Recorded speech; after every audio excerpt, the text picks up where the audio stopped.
Good morning. It's the earliest I've been out of the hostel and on my way. It's just after 6:30. I've had coffee, juice and a cake, a pastry, and I am in Porto Marin. And this is the main street where we ate last night, actually Italian last night. But I can recommend anchovies with gorgonzola. This is a rather imposing, looks like something out of a film set from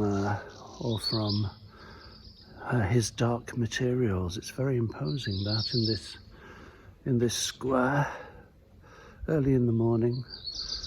Not many others about, one or two pilgrims making an early start. Buenos dias.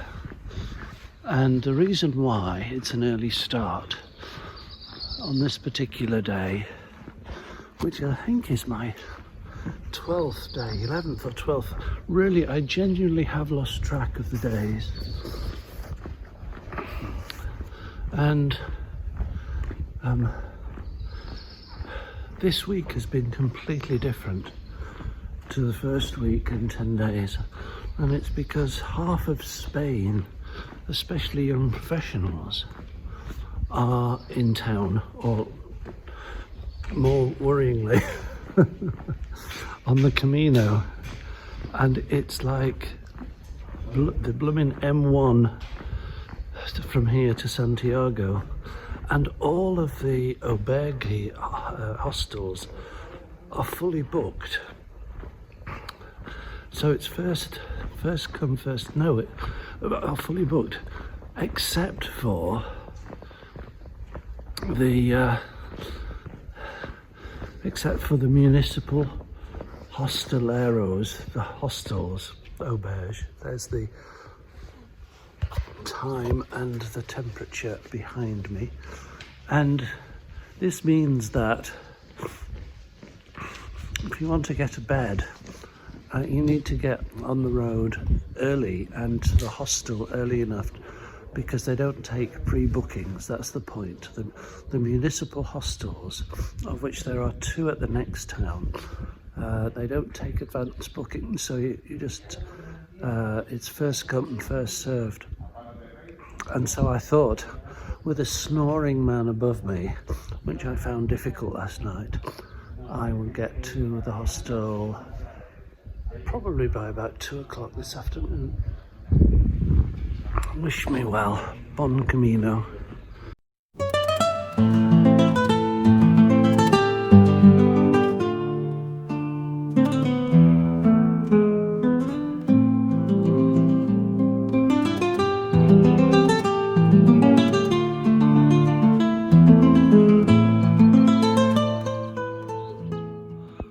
Now here's a little meditation for a Tuesday morning, 7 a.m. on Los.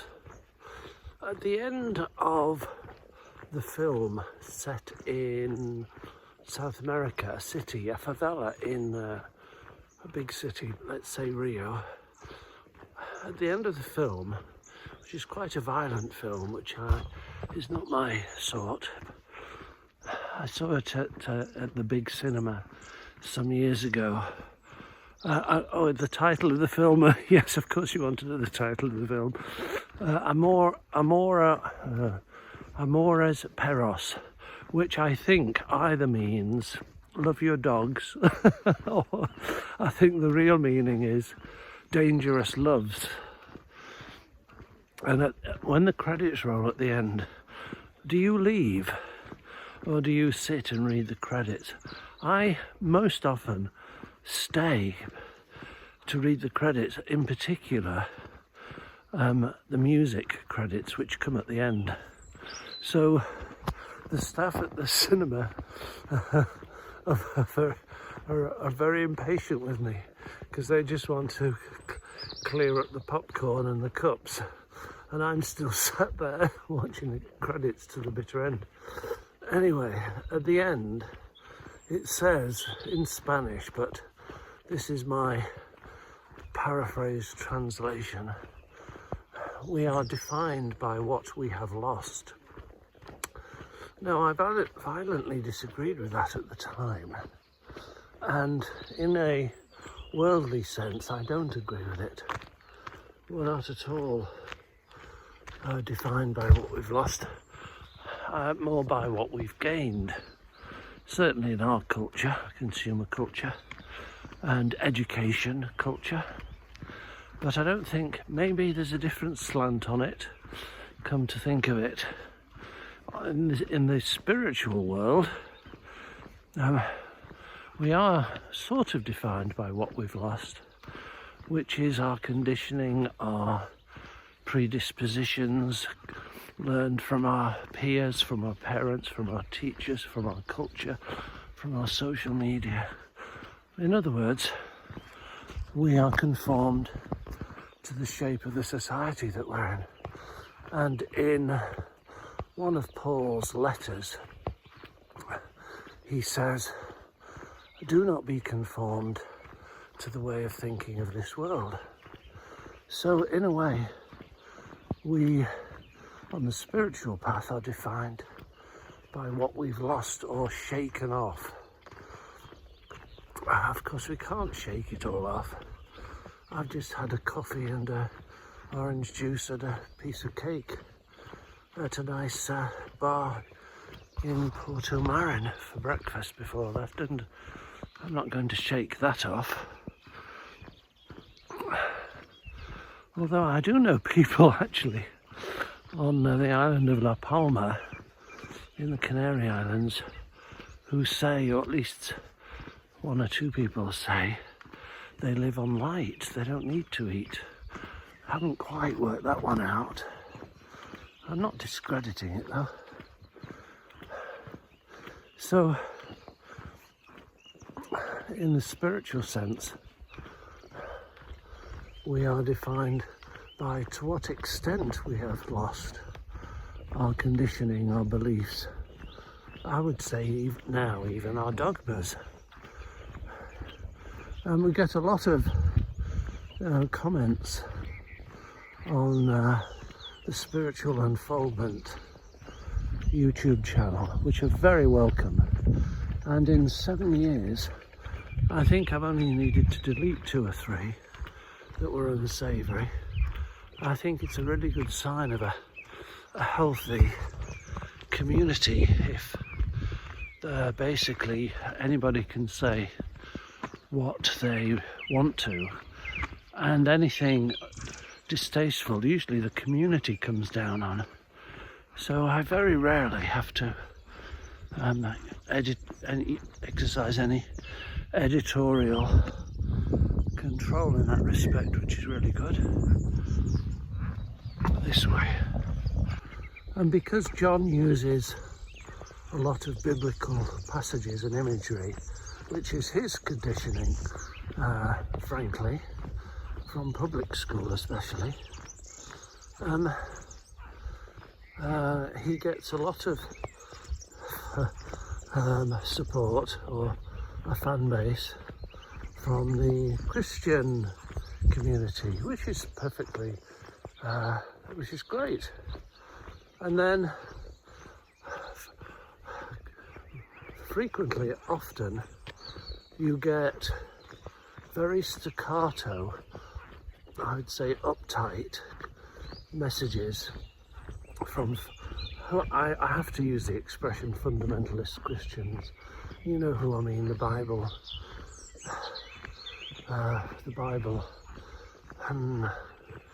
community, who take John to task over his use of biblical verses or whatever, and sort of speak or write, and it's like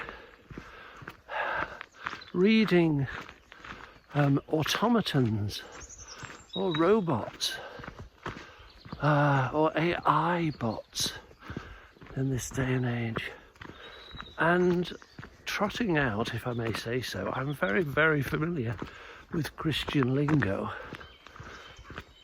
and it's all the same. dry porridge of sin, salvation, Jesus saves, the way, the truth and the life. And just recently, I've been posting back something like, "Thanks, Doug," or whoever it is. Now, would you like to put that in your own words that we can understand instead of the dogma that you've been taught? And for me now, well, you don't hear me using the dogma that I cheerfully, willingly accepted when I was a younger man, in my teenage and 20s and 30s. Well, Paul talks about, you know, we grew up on milk, but when you become adult, you put the milky diet behind you.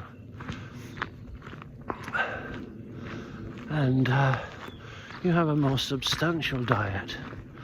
Well, on the path that I've chosen for the past 10 or 15 years, whatever it is now, it's, if I call it the mystical path, it's only in contrast to, let's say, the dogmatic path, where I no longer need somebody else to tell me what to believe. I say I don't want to choose. I say I don't want to chew somebody else's cud. I can chew my own cud, thank you very much. And I trust God, whoever, whatever he, she is, to correct me. I invite God to pull me up if I'm barking at the wrong tree. Now, of course, I might be mistaken, deluded, you might say. But that's where I put my trust. And of course you take bearings from other teachers and other people on the way, various traditions, including the evangelical Christians, some of whom haven't disowned me yet. Oh dear. Oh dear, bless them. And there's another aspect of loss. So my suggestion is, and I'm serious about this, I really do think it is part of the Christian spiritual path of maturing to lose, to deliberately detach, a bit like the carriages perhaps on the rear of an old steam locomotive. Pull the pin, detach the carriages of dogma, and then see not what you believe, but what you know. I would say this is the distinction between belief and faith. I say I no longer need to believe, because if it's something you're asked to believe, it means it's somebody else's ideas about God. And secondly, you get to a point, hopefully, where you've got some discrimination, and so you can, if you like, take on board by faith that which is true revelation, which is more the path of the mystic. Anyway, we don't want to get too tied up in words, do we? The other thing that I've been contemplating on loss is a very practical thing. The other day, a couple of days ago, I was distraught because I lost a beautifully hand-knitted tea-cosy bobble hat, which has been absolutely essential on these Camino cold mornings. So, for example, when I left the hostel this morning, it was 3 degrees. they were outside the hostel singing. No, not those 3 degrees. But when I got to the hostel and unpacked my things last night, whoopee! I found it. Isn't that gorgeous? Thank you, Nicola, in Montana. It's heart-shaped, look. I appreciate that a lot. In fact, I'm going to put it on again because it's flat and chilly. And this has been very welcome in the mornings especially. And I hadn't lost it, it had just gone down the sleeve of my jacket. And I was so happy I could have done a little dance.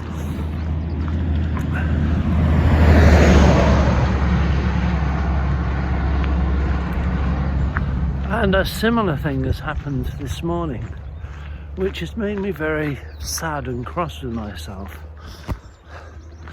I can't find my waterproof over trousers, and the weather forecast is going to change over the next couple of days. They say to very wet. It's a lovely morning this morning so far, but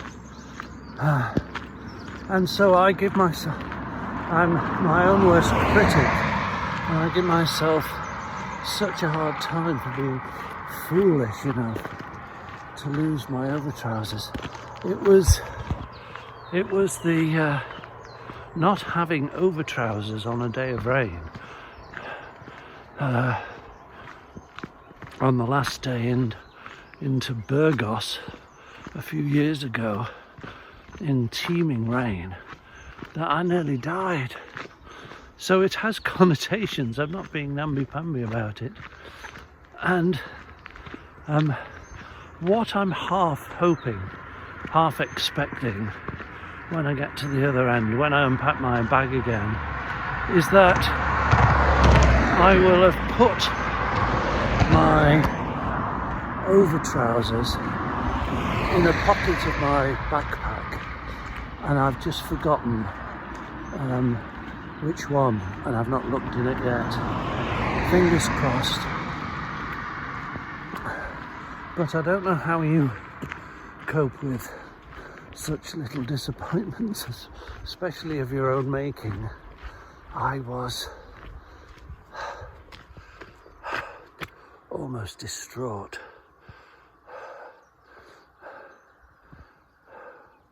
What's that about then?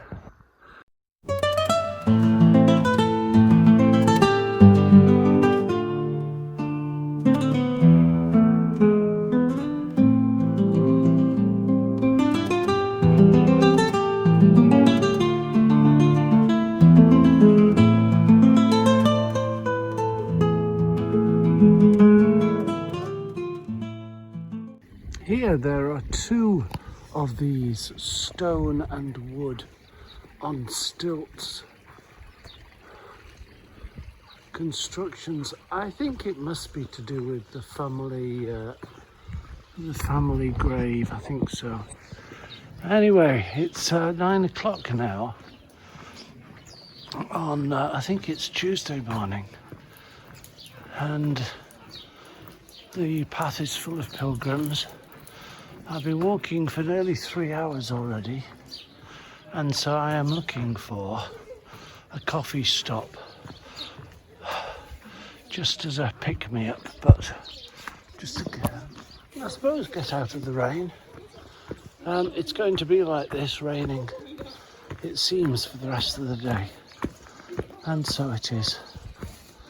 Castro de Castromayor. Let's see. Well, who would have thought?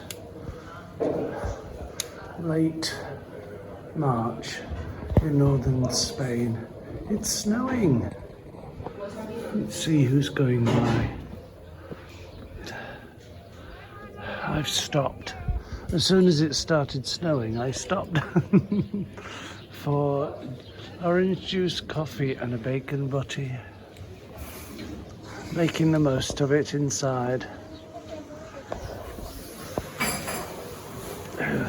area.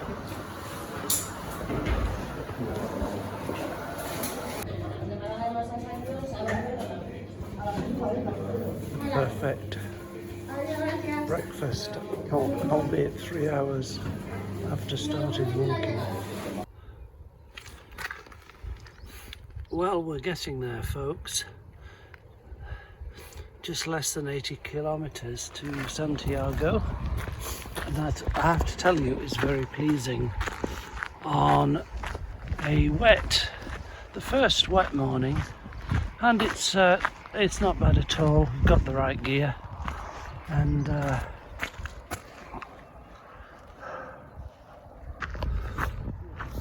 cozy and dry. I must say, I'm rather pleased with my cat jacket. A designer outer jacket would have cost a packet, but this one from my local farm warehouse shop in Bakewell cost 20 quid and is very waterproof and cozy, so I'm very pleased with that. I'm very pleased with my special knitted hat from Nicola in Montana. Thank you, Nicola. I've just had, after 3 hours walking, a bit of a treat between you and me.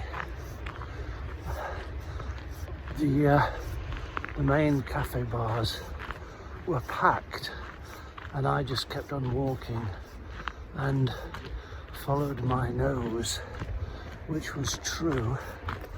And in the next tiny little village there was just one bar open and I had fresh orange juice, which was absolutely the best.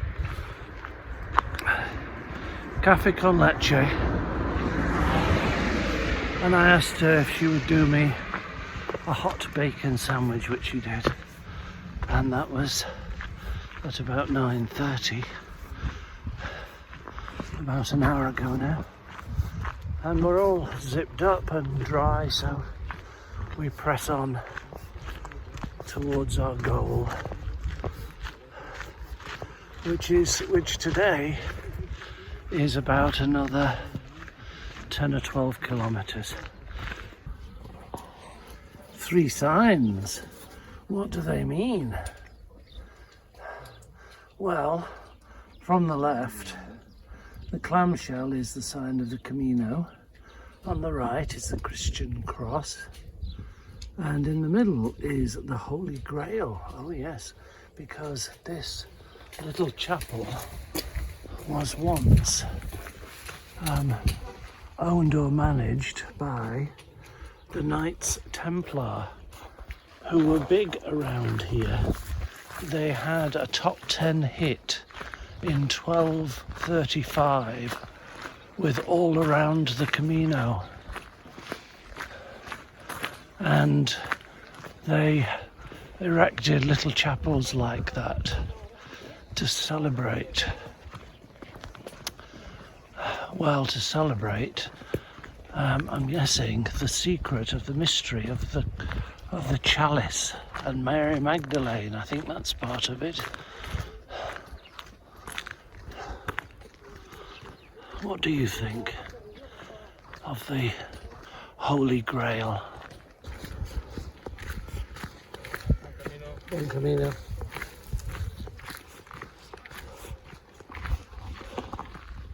There is more than one way to walk the Camino.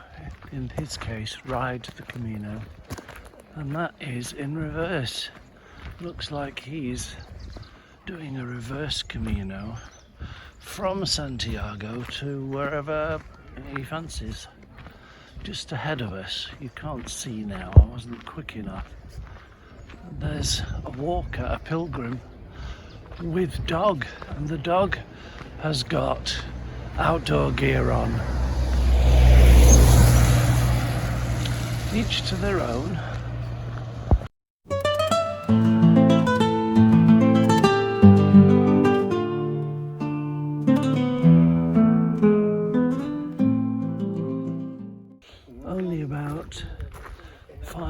kilometres to the next and final stop, hopefully for today. 6 hours so far, another hour. And I'm done. My legs have had it for today. But we'll get there, won't we? Well, this is quite a significant marker.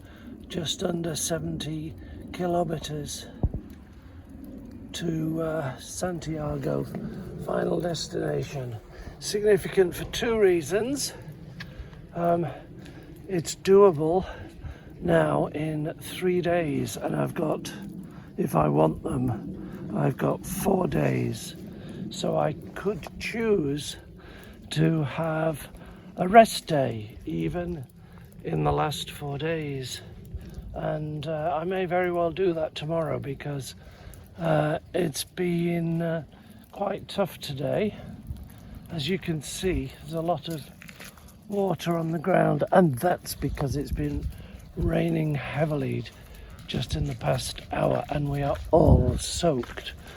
Believe me, we all just want to get to that albergue, the hostel, and fingers crossed there will be a bed for us.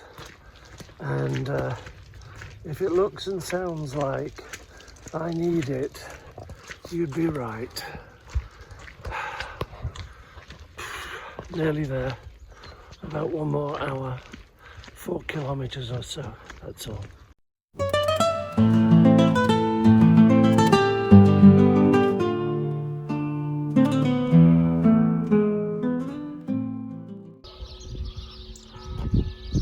Well, you can see my total Camino right there on the wall of this albergue. I started in Roncesvalles, in fact at Mequí in the south of France, to Pamplona the first time, then from Pamplona to Burgos, if you can see that, of course you can't, then Burgos to Leon, and now I just need a shoulder to lie on, if you'll forgive me. Let's see if we can get anything to eat here. Now this is looking very promising. I found this lovely warm bar with local music, local wine, local food, and no, not the wine. There's a snare drum in the corner, and I've also spotted a flute, a percussive thing, the one that sounds like rain, and that thing below it, just in the middle there, that's called a thumb piano, and it really, you hold it in the palms of both hands and use your thumbs, and you can play tunes on it. Oops, sorry, I wandered. I am a wanderer.